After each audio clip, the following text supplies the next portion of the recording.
ಧರ್ಮಸ್ಥಳದ ಮುಂದೆ ಇವತ್ತು ಅಪಪ್ರಚಾರ ನಡೀತಾ ಇದೆಯೋ ಅದು ಕೇವಲ ಧರ್ಮಸ್ಥಳದ ಮೇಲೆ ನಡೀತಿರುವಂಥ ಅಪಪ್ರಚಾರ ಅಲ್ಲ, ಅಥವಾ ಕಾವಂದ್ರಾದಂಥ ನಮ್ಮ ಪೂಜ್ಯರಾದಂಥ ವೀರೇಂದ್ರ ಹೆಗ್ಗಡೆ ಅವರ ಮೇಲೆ ನಡೀತಿರುವಂಥ ಅಪಪ್ರಚಾರ ಅಲ್ಲ.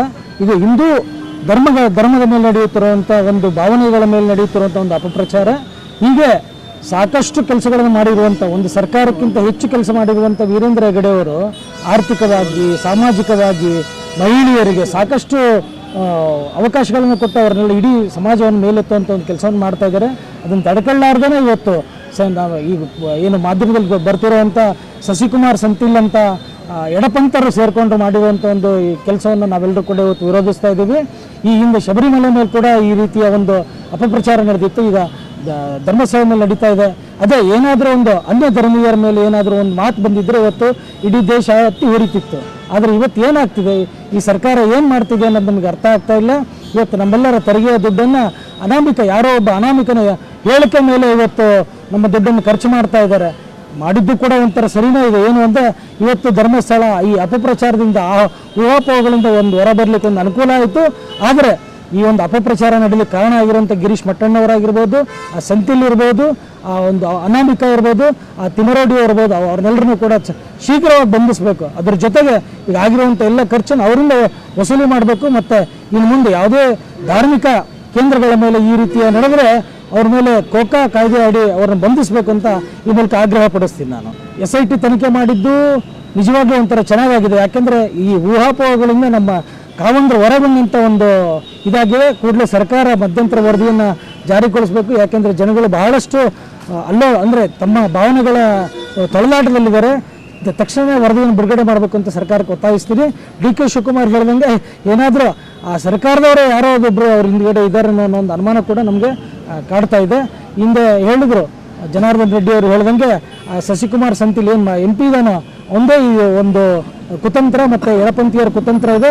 ಅವರಿಗೆಲ್ಲ ಫಂಡಿಂಗ್ ಎಲ್ಲ ಆಗ್ತಿದೆ ಅನ್ನೋದನ್ನು ಕೂಡ ನಾವು ಈ ಎಲ್ಲರ ಬ್ಯಾಂಕ್ ಅಕೌಂಟನ್ನು ಚೆಕ್ ಮಾಡೋದ್ರ ಮೂಲಕ ಅದನ್ನು ಸರಿಯಾದ ತನಿಖೆ ಮಾಡಬೇಕು ಅಂತ ಈ ಮೂಲಕ ಆಗ್ರಹ ಪಡಿಸ್ತೀವಿ.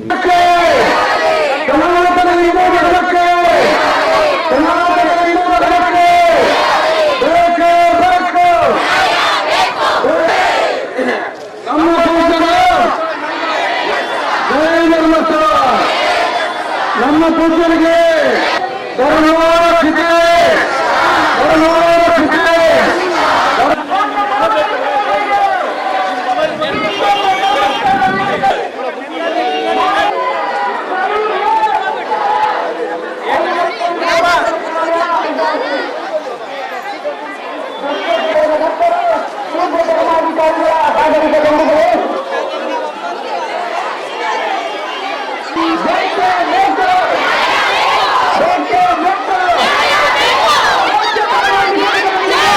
ಕರ್ನಾಟಕ ಸರ್ಕಾರ SIT ತನಿಖೆಗೆ ಆದೇಶ ಮಾಡಿ ಏನೋ 13 ಪಾಯಿಂಟಲ್ಲಿ ಊತಿರ್ತಕ್ಕಂಥ ಶವವನ್ನು ತೆಗೆಯೋಕ್ಕೆ ಪ್ರಯತ್ನ ಪಟ್ಟರು. ಅಲ್ಲಿ ಯಾವುದೂ ಏನೂ ಸಿಕ್ಕಿಲ್ಲ, ಒಣ ಕಡ್ಡಿನೂ ಸಿಗಲಿಲ್ಲ. ಇವತ್ತು ಏನು ಕರ್ನಾಟಕ ಸರ್ಕಾರ ಮಾಡೋದಕ್ಕೆ ತುಂಬ ಕೆಲಸಗಳು ತುಂಬ ಇದೆ. ಇವರು ಇಡೀ ರೈತ ಸಮುದಾಯಕ್ಕೆ ಅನ್ಯಾಯ ಮಾಡಿರ್ತಕ್ಕಂಥ ಈ ಸರ್ಕಾರ ಯಾವುದೋ ಮರೆಮಾಚಿ ಗೊಬ್ಬರ ಕೊಡೋಕ್ಕೆ ಶಕ್ತಿ ಇಲ್ಲದನ್ನ ರೀತಿ ಮರೆಮಾಚಿ ಈ ಕಾನ್ಸೆಪ್ಟನ್ನು ತಂದು ಈ ನಮ್ಮ ಹಿಂದುತ್ವ ಇರ್ತಕ್ಕಂಥ ಹಿಂದೂ ಧಾರ್ಮಿಕ ಭಾವನೆಗೆ ಧಕ್ಕೆ ಬರ್ತಕ್ಕಂಥ ಕೆಲಸವನ್ನು ಈ ಸರ್ಕಾರ ಮಾಡಿದೆ. ಹಿಂದೂ ಸಂಘಟನೆಗಳಾಗಿರಲಿ ಮತ್ತು ಧರ್ಮಸ್ಥಳದ ಧರ್ಮಾಧಿಕಾರಿಗಳು ಏನು ಪೂಜ್ಯರು ವೀರೇಂದ್ರ ಹೆಗ್ಗಡೆ ಅವರು ಇದ್ದಾರಲ್ಲ, ಅವರು ದೈವ ಮಾನವ ಅಂದರೂ ತಪ್ಪಾಗಲಾರದು. ಯಾಕೆಂದರೆ ತರಗಾರ ಕೆಲಸ ಮಾಡ್ತಕ್ಕಿರ್ತಕ್ಕಂಥವ್ರು ಕೂಲಿ ಕಾರ್ಮಿಕರಿಗೆ ವಾರ ಅವರಿಗೆ ಸಾಲವನ್ನು ಕೊಟ್ಟು ಯಾವುದೇ ಬಡ್ಡಿ ರಹಿತ ಭಾಳ ಕಡಿಮೆ ಬಡ್ಡಿ 10 ರೂಪಾಯಿಯನ್ನು ಸಹ ಸಂಘಕ್ಕೆ ಕಟ್ತಕ್ಕಂಥ ಕೆಲಸವನ್ನು ಮಾಡಿ ಅವರಿಗೆ ಸೂರನ್ನು ಕಲಿಸ್ಬೇಕಂತ ಕೆಲಸವನ್ನು ಮಾಡಿದ್ದಾರೆ. ಇಡೀ ಈ ದೇಶದ ಇತಿಹಾಸದಲ್ಲಿ ಧರ್ಮಸ್ಥಳ ಸಂಘಗಳು ಇವತ್ತು ವಿಶ್ವದಲ್ಲೇ ರೆಕಾರ್ಡ್ ಆಗಿದೆ. ಯಾಕೆಂದರೆ ಬಡತನದ ನಿರ್ಮೂಲನೆ ಮಾಡೋಕ್ಕೋಸ್ಕರ ಅವರು ಒಂದು ಕಾನ್ಸೆಪ್ಟ್ ಮಾಡಿಕೊಂಡು ಪ್ರತಿ ಬಡವರಿಗೂ ಕಾರ್ಮಿಕರು ಕುಶಲ ಕಾರ್ಮಿಕರಿಗೆ ಮುರ್ತಕ್ಕಂಥ ಕೆಲಸವನ್ನು ವೀರೇಂದ್ರ ಹೆಗ್ಗಡೆ ಅವರು ಮಾಡಿದ್ದಾರೆ. ಅಂಥ ಪುಣ್ಯಾತ್ಮನಿಗೆ ಅಪಪ್ರಚಾರ ಮಾಡ್ಬೇಕಂತಂದೇಳಿ ಈ ಕೆಟ್ಟ ಈ ಕಮ್ಯುನಿಸ್ಟ್ ಮೈಂಡ್ ಇರ್ತಕ್ಕಂಥ ಕಾಂಗ್ರೆಸ್ ಸರ್ಕಾರ ಅವರ ನಮ್ಮ ಧಾರ್ಮಿಕ ಆ ಧಕ್ಕೆ ಬರ್ತಕ್ಕಂಥ ಕೆಲಸವನ್ನು ಮಾಡಿದ್ದಾರೆ. ಇದನ್ನು ನಾವು ಖಂಡಿಸ್ತೀವಿ. ಈಗ ಇಲ್ಲಿಗೆ ಬಿಡಲ್ಲ. SIT ತನಿಖೆ ವರದಿ ಏನು ಬಂದಿದೆ ಕ್ಲೀನಾಗ ಮಾನ್ಯ ಮುಖ್ಯಮಂತ್ರಿಗಳವರೇ ಸ್ವಚ್ಛವಾಗಿ ಹೇಳ್ಬೇಕಿದು. ಇದು ಯಾರ್ಯಾರು ಇದರಲ್ಲಿ ಇನ್ನೇನೆ ಗಾಯಕರಿದ್ದಾರೆ ಅವ್ರನ್ನೆಲ್ಲ ಬಂಧಿಸಕ್ಕಂಥ ಕೆಲಸವನ್ನ ಮಾಡಿ ಅವರನ್ನ ಈ ಧಾರ್ಮಿಕ ಅಂದ್ರೆ ಒಂದು ದೈವ ಶಕ್ತಿ ಇರ್ತಕ್ಕಂಥ ಮಂಜುನಾಥನ ಸನ್ನಿಧಿಗೆ ಈಗ ಪ್ರತಿ ಇತಿಹಾಸದಿಂದನೂ ಬಂದಿದೆ. ನಮ್ಮ ಅಜ್ಜ ಮುತ್ತಾತ ಕಾಲದಿಂದನೂ ಒಂದು ಸ್ವಲ್ಪ ರೂಪಾಯಿ ಇಲ್ಲದ್ರೂ ಸಹ ಬಸ್ಸಿಗೆ ಹೋಗಿ ಆ ಪೂಜೆ ಎಲ್ಲ ಸಲ್ಲಿಸಿ ಮನೆಗೆ ಒಳ್ಳೆಯದಾಗಿ ಆ ಮಂಜುನಾಥನ ಆಶೀರ್ವಾದದಿಂದ ಬಹಳ ಕುಟುಂಬಗಳು ಉದ್ಧಾರ ಆಗಿದೆ. ಹಾಗಾಗಿ ಇದಕ್ಕೆ ಧಕ್ಕೆ ಬಂದಿದೆ. ಅವರೇನು 4 ಜನ ಇದಾರಲ್ಲ ಅವ್ರನ್ನ ಗಲ್ಲಿಗೇರ್ಸಕ್ಕಂಥ ಕಾಯ್ದೆಯನ್ನು ಹಾಕಿ ಒಳಗಾಕಿ ಅವ್ರನ್ನ ಗಲ್ಲಿಗೇರ್ಸಕ್ಕಂಥ ಕೆಲಸವನ್ನ ಮಾಡಬೇಕು. ತುಂಬಾ ಕೆಲಸ ಇದೆ ರಾಜ್ಯ ಸರ್ಕಾರ ಮಾಡಕ್ಕೆ. ಆದ್ರೆ ಅಪಪ್ರಚಾರ ಮಾಡಿ ಯಾವುದೋ ಒಂದು ಸಮುದಾಯವನ್ನ ಮನವೊಲಿಕೆ ಮಾಡೋಕ್ಕೋಸ್ಕರ ಈ ಕೃತ್ಯವನ್ನು ಮಾಡ್ತಿದ್ದಾರೆ. ಇದನ್ನ ಖಂಡಿಸ್ತೀವಿ. ಇದನ್ನ ಮುಂದಿನ ದಿನಗಳಲ್ಲಿ ಉಗ್ರವಾದ ಹೋರಾಟವನ್ನ ಮಾಡಿ ಅವ್ರು ಏನ್ ಮಾಡಿದ್ರ ಅಮಾಯಕರು ಏನಿದ್ದಾರೆ ಹಿನ್ನೆಲೆ ಗಾಯಕರು ಅವ್ರನ್ನ ತಕ್ಕ ಪಾಠ ಕಲಿಸಕ್ಕಂಥ ಕೆಲಸವನ್ನ ನಾವು ಮಾಡ್ತೀವಿ.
ಮಾಧ್ಯಮಗಳಲ್ಲಿ ಅರ್ಜಿ ಬಿಡುತ್ತಿದ್ದಾರೆ. ಇದರಿಂದಾಗಿ ನಮ್ಮ ಧಾರ್ಮಿಕ ಭಾವನೆಗಳಿಗೆ ನಿರಂತರ ಮಾನ್ಯ ಉಚ್ಚ ನ್ಯಾಯಾಲಯವು ಸಾಮಾಜಿಕ ಮಾಧ್ಯಮಗಳ ಕ್ಷೇತ್ರದ ಬಗ್ಗೆ ಹಾಗೂ ಡಾಕ್ಟರ್ ವೀರೇಂದ್ರ ಹೆಗಡೆ ಅವರ ಕುಟುಂಬದವರ ಬಗ್ಗೆ ಅವಹೇಳನ ಮಾತನಾಡಬಾರದೆಂದು ಆದೇಶ ಮಾಡಿದ್ದರು ಸಹ ಇದನ್ನು ಮೀರಿ ಲಂಘನವಿಲ್ಲದೆ ಅಪಪ್ರಚಾರ ಮಾಡಿ ಮಾನ್ಯ ಉಚ್ಚ ನ್ಯಾಯಾಲಯದ ಆದೇಶವನ್ನು ಧಿಕ್ಕರಿಸುತ್ತಿದ್ದಾರೆ. ಅಮಾನ್ಯತೆ ವ್ಯಕ್ತಿ ನೀಡಿದ ದೂರಿನ ಆಧಾರದಲ್ಲಿ ಕರ್ನಾಟಕದ ಜನ ಸರ್ಕಾರ ವಿಶೇಷ ತನಿಖಾ ತಂಡವನ್ನು ರಚಿಸಿ ಅದರ ಮೂಲಕ ಎಲ್ಲ ಆಯಾಮಗಳಲ್ಲಿ ತನಿಖೆ